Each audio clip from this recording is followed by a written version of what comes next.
बोलता राजस्थान के इस विशेष बुलेटिन में आपका स्वागत है फ्रेंड्स। इस वक्त हम हरियाणा के नूंह में हैं। ये मेवात क्षेत्र है जो अपनी समृद्ध संस्कृति का परिचायक रहा है हमेशा। और इस वक्त हमारे साथ जो शख्सियत हैं उनका नाम है चौधरी आफ्ताब अहमद। हरियाणा सरकार में मंत्री रहे हैं। राजनीति आपको विरासत में मिली और उस विरासत को बहुत खूबसूरत ढंग से सहेज कर रखे हुए हैं चौधरी आफ्ताब अहमद साहब। सर, सबसे पहले तो स्वागत है आपका। शुक्रिया। आपका भी बहुत बहुत स्वागत है हरियाणा में। बहुत बहुत धन्यवाद आपका हमें समय देने के लिए। और पहला सवाल ये है कि लोकसभा चुनावों का बिगुल हिंदुस्तान में बज चुका है। हरियाणा कांग्रेस की क्या तैयारियां हैं? बहुत शीघ्र लोकसभा की चुनाव का ऐलान हो जाएगा और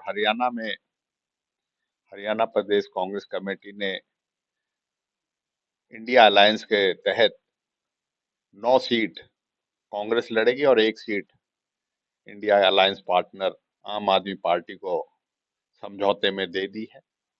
और 9 की 9 लोकसभा सीटों पे प्रदेश इलेक्शन कमेटी ने और राज्य के नेताओं ने पैनल बना के स्क्रीनिंग कमेटी में उसको करके और सेंट्रल इलेक्शन कमेटी को भेज दिया है। और हो सकता है आज या 2-3 दिनों के अंदर जो है पहली सूची, जिसमें हरियाणा के भी जो है कैंडिडेट जो है जो हमारे लोकसभा के उम्मीदवार हैं, उनके नाम भी आने की उम्मीद है। आज आ जाए कल आ जाए, तो इसलिए पूरी तरीके से कांग्रेस पार्टी हरियाणा में तैयार है। और पीछे इस Bharatiya Janata party JJP party की जन विरोधी नीतियों में व्यापक भ्रष्टाचार, बढ़ती हुई महंगाई और बेरोजगारी का जो आलम है, उसके खिलाफ कांग्रेस पार्टी ने अपना अभियान चलाया हुआ है और उसमें हमें जनता का पूरा आशीर्वाद, पूरा विश्वास मिल रहा है। हमारे सारे कार्यक्रमों में लोगों का जोश, लोगों की भागीदारी और लोगों का सम्मिलित होना इस बात का सूचक है कि हरियाणा में कांग्रेस बहुत अच्छा प्रदर्शन लोकसभा में और उसके बाद राज्य के विधानसभाओं में करने जा रही है। जैसे एक सीट आपने आम आदमी पार्टी के लिए छोड़ा, तो सीटों का भी डिसीजन हो गया कि कौन सी सीट उनके लिए छोड़ी है? बिल्कुल बिल्कुल। उनका कुरुक्षेत्र जो है एक लोकसभा है, वो आम आदमी पार्टी के लिए, बाकी 9 पे कांग्रेस पार्टी चुनाव लड़ेगी। चौधरी साहब, आप सत्ता में नहीं हैं, लेकिन बतौर विपक्ष जनता आपकी परफॉर्मेंस देखेगी लोकसभा चुनावों में भी और विधानसभा चुनावों में भी। तो एज ए विपक्ष कांग्रेस पार्टी के आप बड़े नेता हैं और विधानसभा, हरियाणा विधानसभा में आपके पास बड़ी जिम्मेदारी है। आप उप नेता प्रतिपक्ष हैं। तो जनता से जुड़े कौन से वो जो मुद्दे हैं जिन पर आपने 5 साल सरकार को घेरा हो, कुछ शेयर करना चाहेंगे हमारे साथ? मैं ये कहूंगा कि पिछले 2014 से हरियाणा में भारतीय जनता पार्टी के शासन है और 2019 में फिर से भारतीय जनता पार्टी और जजपा ने, उन्हें बहुमत नहीं मिला था लेकिन सत्ता सुख भोगने के लिए दोनों ने मिलके गठबंधन बनाया और राज्य में आज वो सत्ता में बैठे हैं।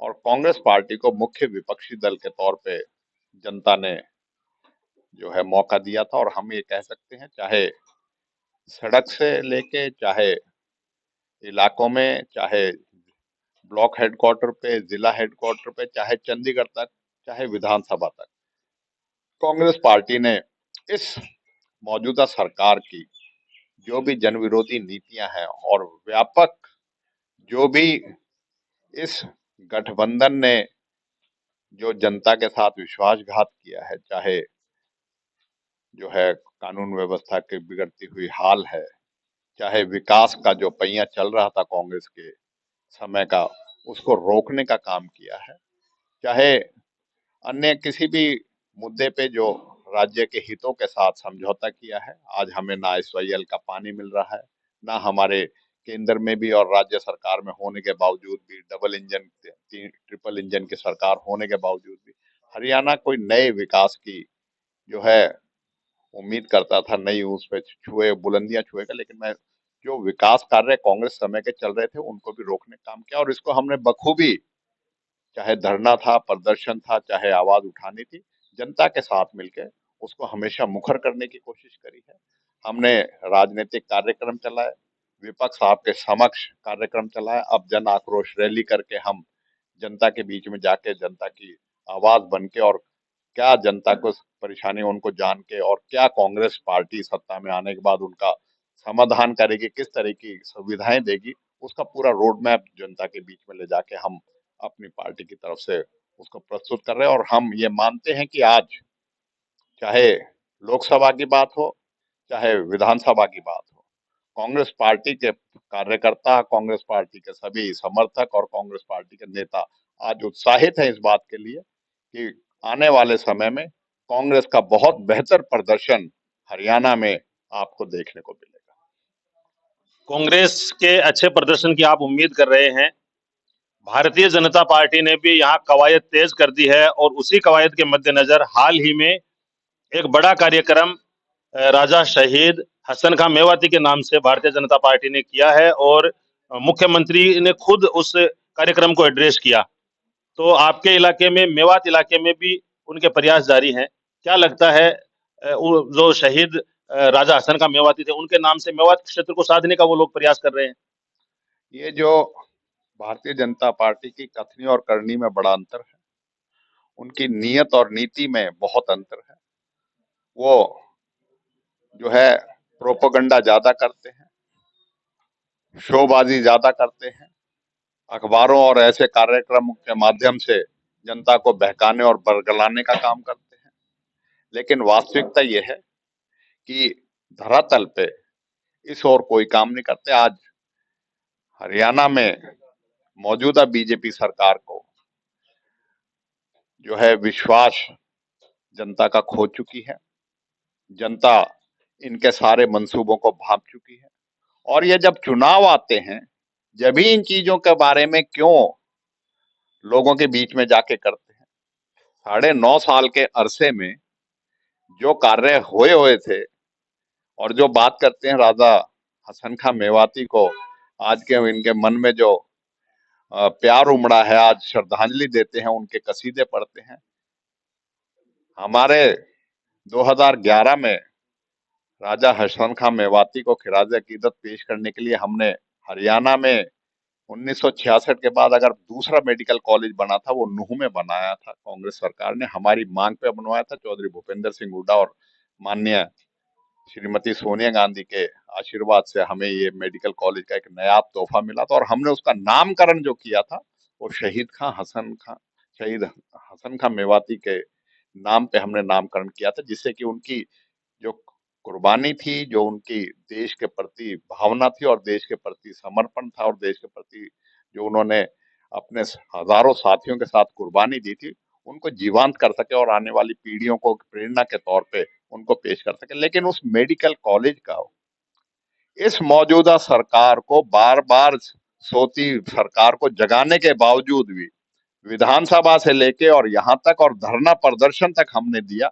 लेकिन आज तक उस हॉस्पिटल का इन्होंने बर्बाद करने का काम कर दिया। एक मेडिकल कॉलेज जो हजारों करोड़ रुपए से बना था, आज उसको रेफरल हॉस्पिटल बन दिया। ना डॉक्टर हैं, ना इलाज होता, ना दवाई मिलती, ना कुछ।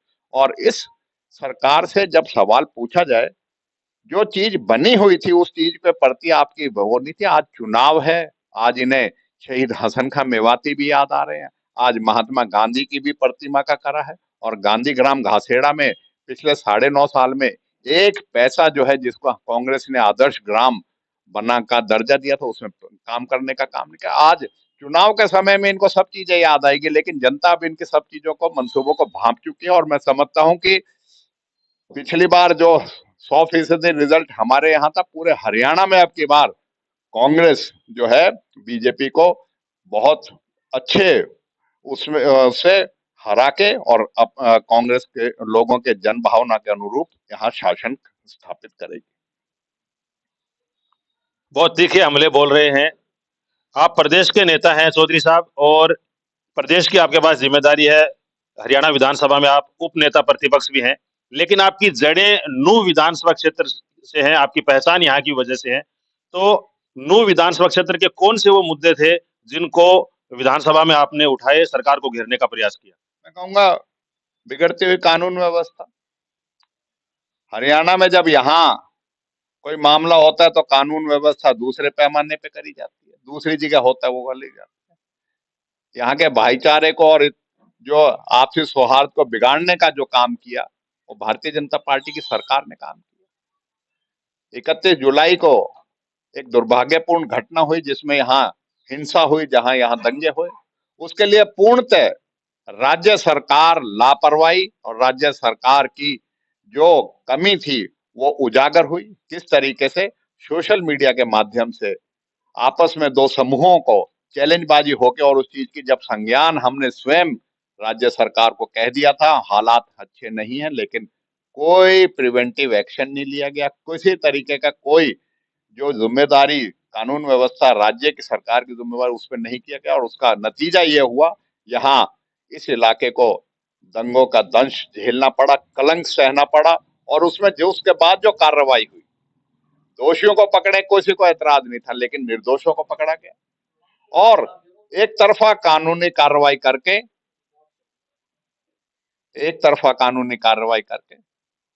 बेसहारों को, गरीबों को, जो छोटे मजदूर थे उनके घरों को, आशियानों को उजाड़ा गया। हजारों की संख्या में जो निर्दोष लोग थे जिनका कोई मतलब नहीं था, उनको अवैध निर्माण की एवज में हजारों घरों को उजाड़ देना 2 दिन के बाद ये प्रतिशोध की कार्रवाई थी। और मैं क्या कहूंगा, आज विश्वसनीयता अगर सरकार ने अपनी खोई है तो इन्हीं कारणों से खोई है। एक अपाहिज जो है 70% अपाहिज लड़के को 17 मुकदमों में नगीना में इस सरकार ने लिया गया है।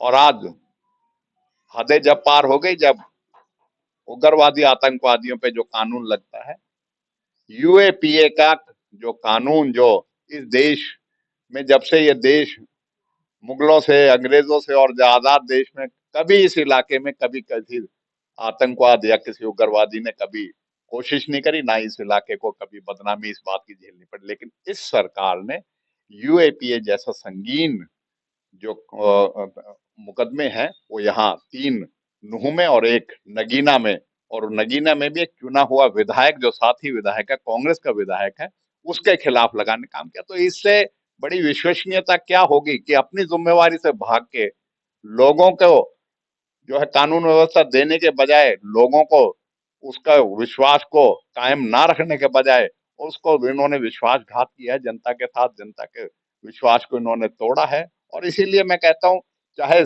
248 की सड़क की बात हो, आज प्रधानमंत्री द्वारका के गुड़गांव में, इसी जिले में, इसी लोकसभा क्षेत्र में जो है द्वारका में कर रहे हैं, लेकिन एक सड़क पिछले कांग्रेस की सरकार ने जिसको 4 लेनिंग के लिए मंजूरी दे दी थी, इन्होंने उसको रोका 2018 में, और आज उस पे चलना दूभर हो गया। और हम कहते कहते विधानसभा में और उसमें हो गए, और मुख्यमंत्री स्वयं 4 बार उस सड़क से निकल गए, लेकिन शर्म नहीं आई इस मुख्यमंत्री को कि उस सड़क पे जाके उसको रिपेयर भी करा सके। 4 लेनिंग की बात तो दूर। तो ऐसी अगर भेदभाव की नीति और ऐसी उदासीनता इस इलाके के प्रति है, तो लोगों को भी पता है कि आगे क्या करना है, लोगों के पास विकल्प है। जनता सर्वोच्च है लोकतंत्र में, और जनता आने वाले समय में इस भाजपा की दोगली नीति और इस भाजपा की दोगले चरित्र की जो आप पहचान चुकी है, और मैं समझता हूं आने वाले समय में इसके नतीजे और बेहतर तरीके से आप देखने को मिलेंगे। हरियाणा में लोकसभा की 10 सीटें हैं और 10 की 10 फिलहाल भारतीय जनता पार्टी के कब्जे में है। चौधरी साहब, कितनी सीटों पर कांग्रेस हरियाणा में कम बैक कर रही है लोकसभा चुनाव में? मैंने जैसे पहले का अधिकांश सीटों पे 6-7 सीटें जो है कांग्रेस जो है आज के दिन है, और आने वाले समय में जनता का हमें समर्थन मिलेगा, जनता का हमें विश्वास होगा, तो हम 10 की 10 सीटें जो है कांग्रेस जो है पहले लेती आई है, बार बार लेती आई है, फिर से अब की बार हम अपनी जो पिछली परफॉर्मेंस है उसको रिपीट करके 10 की 10 लोकसभा सीट कांग्रेस जो है हरियाणा में जीतने का काम करेगी। हरियाणा में साल 2024 चुनावों के नाम रहने वाला है। यहाँ चुनावी सरगर्मियां तेज है, और अभी लोकसभा चुनाव की तारीख डिक्लेयर होगी, उसके ठीक बाद अक्टूबर में संभावना है कि यहाँ विधानसभा के चुनाव होंगे अक्टूबर 2024 में। पिछला जो चुनाव हुआ था उसमें कांग्रेस के पास 30 से 31 सीटें हैं, और अब जब लोकसभा के बाद फौरन जब विधानसभा के चुनाव होंगे, तो क्या लग रहा है सत्ता आती दिख रही है? जो आप सरकार पर जिस तरह से आप आरोप लगा रहे हैं, लोगों में असंतोष है, क्या मानकर चलें? मैं ये कहूंगा, जो असंतोष है वो एक दिन का नहीं है, वो जन आक्रोश है वो एक दिन का नहीं है। पूर्ण तरीके से विफल सरकार है, लोगों का विश्वास खो चुकी है। और किसी भी पैमाने पे जब हम देखते हैं, ये सरकार अपने आप को जो वादे करके आई थी उन पे खरा नहीं उतरी है। और यही कारण है कि आज कांग्रेस पार्टी ने जनमानस की, आम जन की और प्रदेश के हितों की लड़ाई लड़ी है, जनता के साथ मिलकर लड़ाई लड़ी है। और उसी कारण हम पूर्ण विश्वास के साथ कह सकते हैं, आने वाला समय जो है कांग्रेस के लिए बहुत अच्छा जो है, प्रदेश की जनता के सहयोग के साथ, उनके आशीर्वाद के साथ बहुत अच्छे परिणाम रहेंगे। और केंद्र में भी और राज्य में भी कांग्रेस को पूर्ण तरीके से जीत हासिल होगी। हम हरियाणा में हैं, हरियाणा के नूंह में हैं और हमारे साथ चौधरी आफ्ताब अहमद हैं, जो हरियाणा सरकार में मंत्री रहे हैं और नूंह विधानसभा क्षेत्र से दूसरी बार के विधायक हैं। इनके वालिद साहब इस इलाके से 5 बार विधायक रहे हैं, सांसद भी रहे हैं और राज्य सरकार में मंत्री भी रहे हैं। चौधरी साहब ने हमारे सारे सवालों के बखूबी जवाब दिए, हमें अपना बेशकीमती वक्त दिया, इसके लिए हम इनके शुक्रगुजार हैं। आप लोग देखते रहिए बोलता राजस्थान, फिर किसी नई शख्सियत के साथ मुलाकात होती है, तब तक मुबारक अली को दीजिए इजाजत। सर आपका बहुत बहुत धन्यवाद हमसे बात करने आपका भी बोलता के लिए। राजस्थान को बहुत बहुत शुभकामनाएं, और आप इसी तरीके से जनता की बात को आगे तक पहुंचाते रहें और अपना दायित्व निभाएं, यही हमारी शुभकामनाएं। राजस्थान के नाम से एक बात और याद आ गई, हरियाणा में बसता है राजस्थान और राजस्थान में बसता है हरियाणा। जिस तरह से मेवात की बनावट है या बसावट है, आप राजस्थान भी गए थे, वहां क्या कमियां रह गई थी, ये सवाल छूट गया था। नहीं, कुछ नहीं, हमारे जो थी बहुत अच्छा प्रदर्शन रहा। थोड़ा सा हमारे पार्टी और थोड़ा नेता जो है और बेहतर तालमेल से और बेहतर रणनीति से काम करते तो हम राजस्थान की जनता का फिर से आशीर्वाद और हमें फिर से विश्वास मिलता। हमें पूर्ण तरीके है, पहली बार जो है, जो अखबारों में और जिस तरीके से था, उन्होंने तो राजस्थान में कांग्रेस को कोई एक वो ही नहीं दिया था कि किससे, लेकिन मैं समझता हूँ 200 में से 70 विधायक आना अपने आप में इस बात का सूचक है कि अशोक गहलोत जी की कांग्रेस की सरकार ने जनता की जन भावनाओं और जन आकांक्षाओं के अनुरूप काम किया था और जनता में उसके प्रति वो था। और हम बेहतर तरीके से अपने आप को फिर से लड़ेंगे और लोकसभा में आने वाले समय में हम मानते हैं कि राजस्थान में भी हरियाणा की भांति बहुत बेहतर परिणाम जो है देखने को मिलेगा। तो ये थे सहज, मधुर, विनम्र और शालीन स्वभाव के धनी चौधरी आफ्ताब अहमद साहब। फिर किसी मोड़ पे आपसे मुलाकात होती है, तब तक मुबारक अली को दीजिए इजाजत। जय हिंद।